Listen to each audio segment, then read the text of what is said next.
सत्यनारायण भगवान की व्रत कथा का 5वां अध्याय।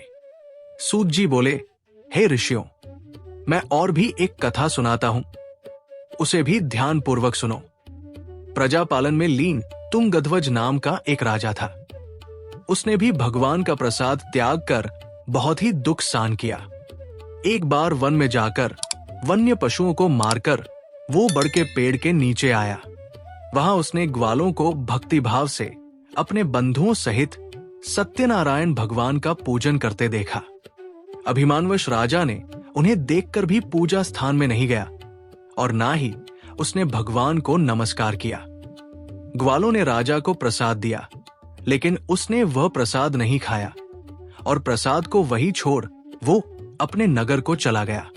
जब वो नगर में पहुंचा तो वहां सब कुछ तहस-नहस हुआ पाया तो वो शीघ्र ही समझ गया कि ये सब भगवान ने ही किया है। वो दोबारा ग्वालों के पास पहुंचा और विधि पूर्वक पूजा करके प्रसाद खाया तो श्री सत्यनारायण भगवान की कृपा से सब कुछ पहले जैसा हो गया। दीर्घकाल तक सुख भोगने के बाद मरणोपरांत उसे स्वर्गलोक की प्राप्ति हुई। जो मनुष्य परम दुर्लभ इस व्रत को करेगा तो भगवान सत्यनारायण की अनुकंपा से उसे धन धान्य की प्राप्ति होगी। निर्धन धनी हो जाता है और भयमुक्त हो जीवन जीता है। संतानहीन मनुष्य को संतान सुख मिलता है और सारे मनोरथ पूर्ण होने पर मानव अंतकाल में बैकुंठ धाम को जाता है। सूत जी बोले, जिन्होंने पहले इस व्रत को किया है, अब उनके दूसरे जन्म की कथा कहता हूं। वृद्ध शतानंद ब्राह्मण ने सुदामा का जन्म लेकर मोक्ष की प्राप्ति की। लकड़हारे ने अगले जन्म में निषाद बनकर मोक्ष प्राप्त किया।